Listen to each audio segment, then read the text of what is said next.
Contention. Critique. Conjecture. Conclusion. The Huddle with paperplusoffice.co.nz. Shop online anytime. They're open 24/7. News Talk ZB is 20 to 6 this evening's Huddle. Josie Pagani and Cameron Slater, and a very good evening to you both. Hello, Susan. I think you two are both going to agree on this with me. John Key, Cameron, does he have anything in common with that Sir Robert Muldoon? Nothing at all. He's prettier. Well, so are you fancy Josie? both of them, Josie? No, but I concede that John Key's definitely a better looker. Do you think, though, that it's a fair comparison from Russell Norman to say this is the new, we know the history of Muldoon, that this is a new Muldoon, that John Key is a new Robert Muldoon, Josie?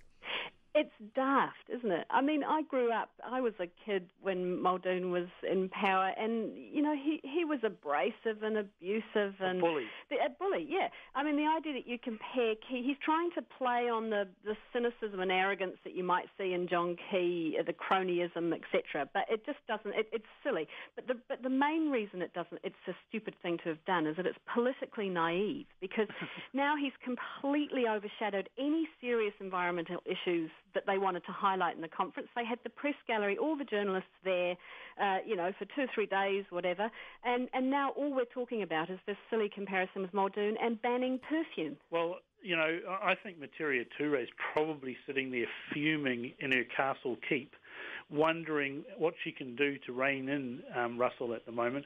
She had the big fantastic education policy launch for the Green Party on the weekend, one ironically that I leaked about a month ago, but there has been barely a squeak about that, and it's been all about Russell and his attacks on John Key. I mean, that's what makes it politically naive, isn't it, Cam? Have to think, I mean, you and I know that. Well, maybe Trevor Mallard's advising the Green Party now. I mean, this is sort of Mallard-esque type attacks, isn't it, that go nowhere. Well, no, Mallard is extremely... Trevor Mallard's very politically savvy. He would never allow a big policy announcement. The blogger around the streets of Auckland. Yeah, but he'd never allow a big political announcement. I mean, you're right. Materia had a speech on kids in schools not going hungry, and a big education speech. They've got lots of issues they're fighting on: clean rivers, climate change, etc. And they completely overshadowed it with a silly... And damaged their credibility, Josie. I mean, I think this is a real damage to the credit. And it's very ungreen. It's a very ungreen thing to be doing. That's right. And as a wearer of Chanel Coco Mademoiselle, banning perfume, that was just daft. Number 5, personally. The interesting thing about that, Susan, the perfume thing, is that it shows that their decision-making is really are not up to scratch. And that makes people think, if you can't stop a loony in the party putting forward some sort of amendment to ban perfume, then you're not fit for government. God help us if they got in power, Cam. Well, that's the scary thing, and I think voters are starting to realise that if you vote for David Shearer in the Labour Party, you're also voting for Russell Norman and Materia Ture and the scary things they're going to do.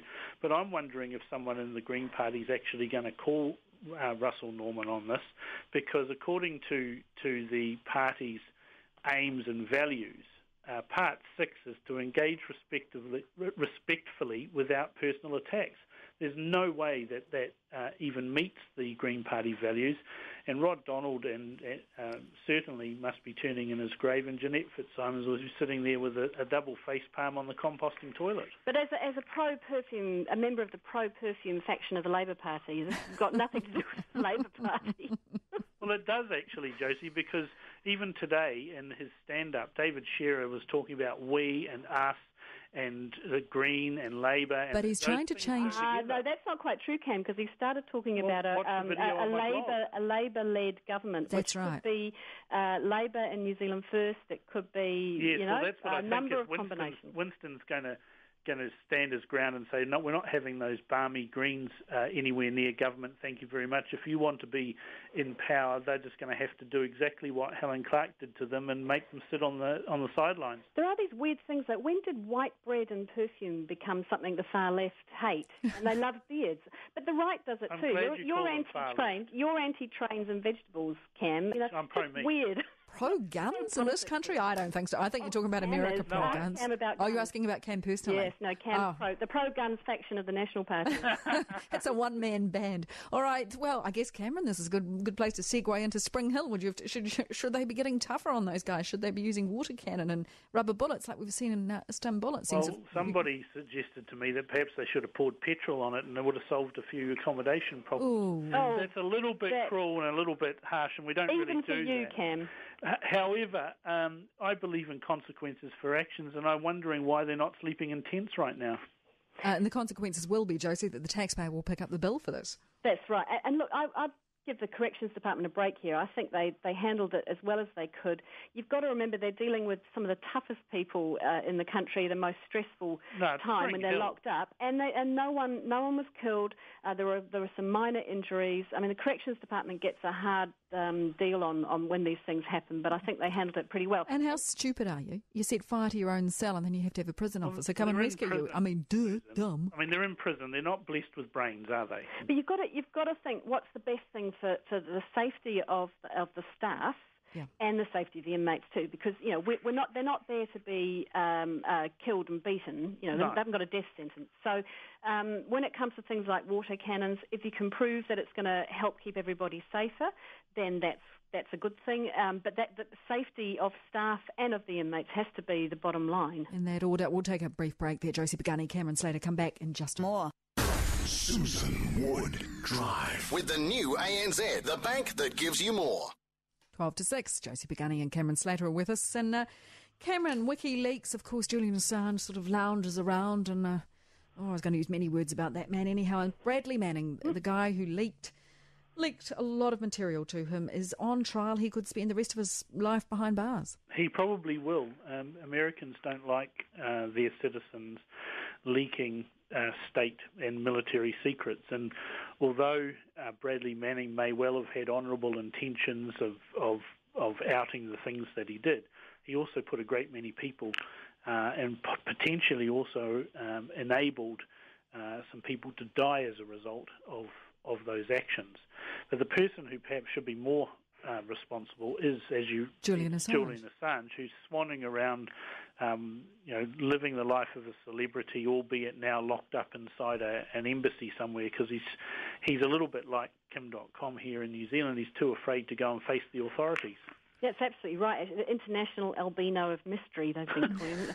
But I don't know why. He's never been able to explain why he won't face his accusers, which are in Sweden, where he's accused of rape. And, I mean, let's face it, Sweden is one of the most respected and possibly softest judicial systems in the world, so he's hardly going to be treated badly. He needs to face those charges and prove his innocence. But, part of the problem here is because George W. Bush followed through this whole program of extraordinary renditions, and you could basically take someone without any trial and hold them for years, that he can use this as a reason to say, therefore I'm not going to go and face charges because I'll be extradited to the US and they might George W. Bush is no longer He's gone. Exactly. And it shows you the legacy of that. But the motivation of those two is quite different. Bradley Manning actually thought he was... I think his motivation was a lot better than Assange's. Assange is a grandstander. Well, interesting thing that there are two versions of Bradley Manning coming up on the first few days of the trial. The first is that he's a traitor who endangered the lives of other soldiers. And Cam's got a point there. I mean, some of these were dissidents fighting horrible regimes, whether it be the Taliban or other countries. And the other version is that he's a principled protester and a whistleblower. Somewhere in between, I think. Probably. Well, a really interesting thing that I stumbled across is that this is the first time he's facing the death penalty, really, for aiding the enemy. Now, what he did, the charge is that he posted information on the web. So that has huge implications in the future. That if you put stuff on the web... He was operating in a combat zone at the time, so that's why those rules apply. He wasn't some wonk sitting in the Pentagon or some obscure little base in Alaska or something like that. He was actually in a combat area. The interesting thing, though, is that they have to prove, though, that Osama bin Laden downloaded WikiLeaks or asked one of his aides to download WikiLeaks from the internet. They can't do that? So, but the point is this has implications for all sorts of journalists in the future who might leak stuff onto the internet. So I think there's watch out, Cam. Yeah. Just yeah, watch out, exactly, Cam. We will leave it there. Nice to talk to you both, Cameron Slater and Josie Picani. We'll talk a bit of sport next. It's